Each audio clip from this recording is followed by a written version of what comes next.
Sir నమస్కారం. నమస్తే అండి. సార్ జగన్మోహన్ రెడ్డి గారు అయితే ఫ్యామిలీతో కలిసి లండన్ ట్రిప్కి వెళ్ళారు సార్.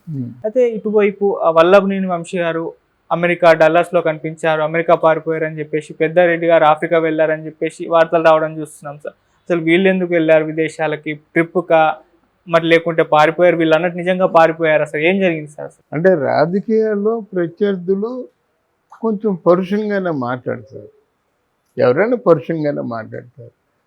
ఆ దృష్టితో పారిపోయారని అనొచ్చు, కానీ వాస్తవానికి అందరూ కూడా ఒకరికొకరు కూడబలుక్కొని పారిపోయినట్టే మనం అనుకోవాలి.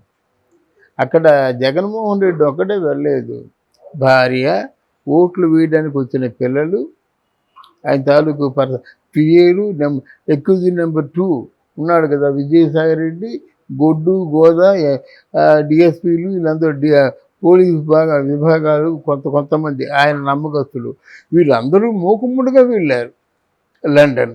అయితే ఇక్కడ జగన్మోహన్ రెడ్డికి ఆయనకు ప్రత్యేకమైనటువంటి ఆలోచన ఉంటుంది. ఆ ఆలోచన ఎవరు పసిగట్టలేరు. ఆయన వర్గానికి ఒక ఒక అంటే ఒక సీరియస్ టార్గెట్ ఇచ్చి వెళ్ళారని అంటున్నారు. ఆ సీరియస్ టార్గెట్ అంటే కుప్పంలో చంద్రబాబు గెలవకూడదు, ఇక్కడ పిఠాపురంలో మన పవన్ కళ్యాణ్ గెలవకూడదు, మంగళగిరి ఈయన ఎవరు మన లోకేష్ గెలవకూడదు, అక్కడ హిందూపూర్లో రాకూడదు. మీరేమి చేస్తారో నాకు తెలియదు. ఆ స్ట్రాంగ్ రూమ్ పగలు కొడతారో, అది రిగ్గింగ్ చేస్తారో, ఏం చేస్తారో నాకు తెలియదు. వీళ్ళందరిలో కనీసం ఒక్కరిద్దరినైనా సరే పిఠాపురం తర్వాత కుప్పం ఈ 2 వర్గాల్లోనైనా సరే మీరు అదేదో వాళ్ళు గెలవకుండా చేసినట్టయితే పర్వాలేదు. లేకపోతే ఏమో వాళ్ళకున్నటువంటి అండర్స్టాండింగ్స్ ఉంటాయి కదా, మిమ్మల్ని బతకనివ్వనను, మిమ్మల్ని ఇక్కడ ఉండనివ్వనను, మీకు ఇలా రావాల్సింది ఇవ్వనను, ఏవో ఉంటాయి వాళ్ళకి అండర్స్టాండింగ్స్. లేకపోతే ఇంత సివియర్ టార్గెట్ పెట్టి వెళ్ళడు కదా. అది ఆయన పరిస్థితి అలాగుంది. పెద్దారెడ్డి మీద కేసులు ఉన్నాయి, పెద్దారెడ్డి కనిపించినట్టయితే అరెస్ట్ చేసేస్తారు. ఇప్పుడు ఎక్కడికో ఒక చోటకు వెళ్ళి తల దాచుకోవాలి. అలాగని జగన్మోహన్ రెడ్డితో కలిసి వెళ్ళినట్టయితే ఇంకా పెద్ద కేసు అవుద్ది. అందువల్ల ఆయన ఆఫ్రికా వెళ్ళిపోయాడు. ఇక్కడ వల్లభనేని వంశం ఏంటంటే ఇక్కడ చాలా చెడ్డ పేరు తెచ్చుకున్నాడు బాబు. ఎందుకంటే ఆయన తాలూకు ఆయన మనిషి ఎంత సాఫ్ట్గా కనిపిస్తాడో ఆయన మనసు అంత క్రూరంగా ఉంటుంది. అందువల్ల మరి ఇక గన్నవరంలో బ్రతకలేడు. ఒకప్పుడు పరిటాల రవి తాలూకు శిష్యుడిగా బతికాడు, ఆ ఇమేజ్తో బతికాడు. పరిటాల రవి ఏంటంటే ఉన్నవాళ్ళ దగ్గర తీసుకున్నాడు తప్ప, భూకామందుల దగ్గర తీసుకున్నాడు కాబట్టి తప్ప ప్రజలకి అంతా పంచిపెట్టాడు. పేద ప్రజల కోసమే ఆయన బతికినంతకాలం పాటుపడ్డాడు. కాబట్టి వాళ్ళ నాన్న పెద్ద కమ్యూనిస్ట్ లీడరు, పరిటాల శ్రీరాములు అని పెద్ద కమ్యూనిస్ట్ లీడరు. అందువల్ల అటువంటి వాళ్ళ దగ్గర ఉన్నాడు కాబట్టి కొంత నీట్గా ఉన్నాడు, కానీ రాను పేటరేగిపోయాడు. ఈయన ఫ్రెండ్ ఎవడు, కొడాలి నాని. ఆయనది ఎలాంటి మనస్తత్వం, ప్రైమ్ మినిస్టర్ వచ్చినా సరే నటికేస్తానంట. వెనక ముందు చూడు, ప్రైమ్ మినిస్టర్ వస్తే తాట తీసుకు ఉల్చేస్తానంటనమాట. అంత సివియర్గా మాట్లాడేవాడు. ఇప్పుడు ఎందుకు మాట్లాడలేదు అందరికీ తెలుసు. ఏం మాట్లాడచ్చు కదా ఇప్పుడు. పైగా ఇప్పుడు ఏం మాట్లాడుతున్నానంటే, నా నియోజకవర్గంలో నేను పంచమన్న డబ్బులు నా వాళ్ళే నొక్కేశారంటాడు. వాళ్ళందరూ డబ్బులు నొక్కేసి సుదూర తీరాలు కట్టి ఫారిన్ కంట్రీస్కి పారిపోయారని చెప్తున్నాడు అన్నమాట. అది ఆయన పరిస్థితి. వల్లభనేని వంశీ కూడా ఇక్కడ ఉండడానికి ఇష్టం లేదు. వాళ్ళ పిల్లల్ని తీసుకొని అమెరికా పోదామనేటువంటి ఆలోచనతో అమెరికా వెళ్ళి అక్కడ ఉన్నటువంటి ఆయనకున్న వనరులన్నీ సమకూర్చుకొని వచ్చి పిల్లల్ని తీసుకెళ్ళిపోతాడు. ఆయన ఎలాగా ఓడిపోతాడు. అక్కడికి ఏదో వ్యాపారాలు చేసుకోవచ్చు, లేకపోతే అమెరికాలో సదుపాయం ఉంది, ఫైనాన్స్ చేసుకోవచ్చు. అక్కడ ఉన్న డబ్బు తీసుకెళ్ళిపోయి డాలర్లో మార్చుకుంటే కూర్చుంటున్న డబ్బులు. అందువల్ల అట్లాంటి ఏర్పాటు ఏదో సంపాదించేవాడు ఎక్కడికి వెళ్ళినా ఎలా సంపాదించుకోవాలో తెలిసే వెళ్తాడు. ఆ ప్రయత్నం మీద వల్లభనేని వంశీ వెళ్ళాడు. ఇక్కడ అందరినీ క్షమించిన వల్లభనేని వంశీని క్షమించకూడదు. ఎందుకంటే చంద్రబాబు నాయుడు తాలూకు భార్యని, ఆ క్యారెక్టర్ని అసాసినేషన్ చేశాడు. అది మంచిది కాదు కదా. క్యారెక్టర్ అసాసినేషన్ మంచిది కదా. ఆయన ఓడిపోయినా సరే ఆయన తాలూకు పేరు ఉండిపోతుంది కదా. ఈ విధవ చంద్రబాబు నాయుడు తాలూకు భార్యనే క్యారెక్టర్ అసాసినేషన్ చేశాడు అంటారు.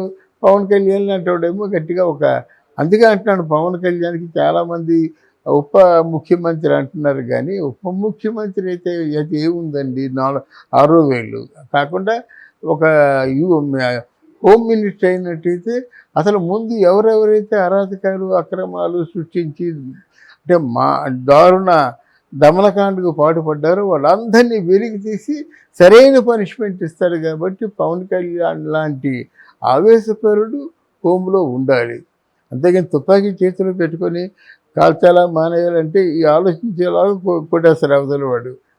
రాజకీయాలు అంతే కదా, ప్రత్యర్థులు ఎలాగ ఉంటే ఎలా చూస్తూ చంద్రబాబు నాయుడు అయితే వీళ్ళు కొడితే నాకు తర్వాత వచ్చేది ఏమిటి, వచ్చే వాళ్ళందరినీ ఎలాగ ఎదుర్కోవాలి ఇవన్నీ ఆలోచించేలాగా దెబ్బతినేస్తారనమాట. ఆ తర్వాత లాస్ట్ ఆయన 2019లో అలాగే దెబ్బపోయాడు అనమాట. అలా కాదు, ఒకడు తప్పు రుజువైందంటే ఆధారపూర్వకంగా ఒక అమ్మాయిని కడుపుతో ఉన్న అమ్మాయిని చంపేశాడు, ఆధారపూర్వకంగా రుజువైంది. కాలిస్తే వచ్చే నష్టం ఏమిటి, దేశానికి నష్టం లేదు కదా. అలాంటి ఒక సీరియస్ నిర్ణయం తీసుకునేవాడై ఉంటే బాగుంటుంది. కానీ ఒకటి అంటే అప్పటికే ఏమవుతుందో, తెలుగుదేశం పార్టీ వచ్చేస్తుందో ఏమో అని తలో దిక్కుకి ఎగిరిపోయారు దిక్కుమాలు పక్షుల్లాగా. అయితే వాళ్ళ సైనిక కరెక్టే కదా. కానీ ఇక్కడ ఉన్న భాషంతా అంత దూరం ఎన్నికలు రిజల్ట్స్ పెట్టకూడదండి. ఇవాళ ఎంత 20, మరో 10 రోజులు, మరో 4 రోజులు, 14 రోజులు, అంటే 14 రోజుల వరకు ఆగవచ్చు కదా. ఇప్పటికే వెళ్ళి ఆ స్ట్రాంగ్ రూముల దగ్గర చాలా గలాభా చేస్తున్నారు. సిపిఐ ఆర్ఎఫ్ వాళ్ళు వచ్చినా ఏముందండి, డబ్బుకు లొంగని వాళ్ళు ఉన్నారు. అలా డబ్బుకు లొంగొచ్చు, ప్రాణాలకి లొంగొచ్చు, ప్రాణాలు పోతాయనేమో భయంతో ఉండొచ్చు. కనుక ఆ 14 రోజుల తర్వాత వచ్చే నిర్ణయం లోగా వీళ్ళ పని పూర్తి కావాలి. కనుక వన్స్ అగైన్ తస్మాత్ జాగ్రత్త అని మన కూటమి చెప్పాల్సిన అవసరం వస్తుంది. ఏ అపరాత్రైనా వారు కొల్లగొట్టచ్చు. ఈ 4 ఇప్పుడు ఎవరు మన చంద్రబాబు నాయుడిని, పవన్ కళ్యాణ్ని వాళ్ళిద్దరినీ రిగ్గింగ్ చేస్తే మొత్తం ప్రభుత్వం కూలిపోయినట్టే కదా. వీళ్ళందరూ అవసరం లేదు, వాళ్ళిద్దరినీ రిగ్గింగ్ చేయమని చెప్పండి, ఆ ప్రయత్నంలోనే ఉంటారు. ఆ ప్రయత్నాన్ని తిప్పికొట్టాలి కూటమి. అది ఓకే. కానీ సార్ ఇప్పుడు అంటే పారిపోతున్న ప్రచారం అయితే జరుగుతుంది కదా, అంటే ఎలక్షన్స్ ముందర చాలా ప్రచారం చేసి ఉన్నారు, అలసిపోయి ఉంటారు, తర్వాత ఎలక్షన్స్ అయిన తర్వాత రెస్ట్ తీసుకోవడానికి అలా ఫ్యామిలీతో ట్రిప్ వెళ్ళే ఉంటారు కదా సార్, అటువంటివి ఎందుకు ప్రచారం చేయట్లేదు? అటువంటిది కాదు, వీళ్ళు వాళ్ళు ఎవరు, వాళ్ళ మీద కేసులు ఉన్నాయి. పెద్దారెడ్డి ఉంటే అరెస్ట్ చేసేస్తారండి. ఇంకా మిగతా వాళ్ళు ఉన్నా సరే వాళ్ళు సిద్ధంగా ఉన్నారు, అరెస్ట్ చేస్తారు, పెద్ద కేసులు పెడతారు. ఇప్పుడు మనం ఆలోచించేది ఏంటంటే, వీళ్ళు ముద్దాయిలు అని నిర్ణయించబడిన తర్వాత ఆ పాస్పోర్ట్ ఎలాగిస్తారండి, వాళ్ళు ఎలాగ ఓకే చేస్తారు? ముద్దాయిలు ఎత్తున్నట్టయితే ఇక్కడ ఈ క్రైమ్ బ్రాంచ్లో కూడా పర్మిషన్ ఇవ్వాలి, ఆ పాస్పోర్ట్ కూడా ఇవ్వాలి. ఎవరు మట్టుకు వాళ్ళు ఇష్టారాజ్యంగా వెళ్ళిపోతున్నట్టయితే మన పోలీస్ వ్యవస్థ ఏం చేస్తుంది, అక్కడ పాస్పోర్ట్ ఇచ్చేటువంటి అధికారులు అది ఓకే చేసి గ్రాంట్ చేసే అధికారులు టికెట్ వాళ్ళు ఏం చేస్తున్నారు, నిద్రపోతున్నారా? మరి వీళ్ళు ఏం చేసినట్టు, కేంద్రం ఏం చేసినట్టు, వీళ్ళు దేనికోసం పోరాటం చేసినట్టు? అంటే అంతా జగన్మోహన్ రెడ్డి అనుకున్నట్టే జరుగుతుంది. రేపు ఎలక్షన్ తాలూకు రిజల్ట్ కూడా అలా జరిగిందనుకోండి, మరి ప్రజలు ఏమైపోతారు ఇంత నిరంకుశత్వంగా ఉంటే?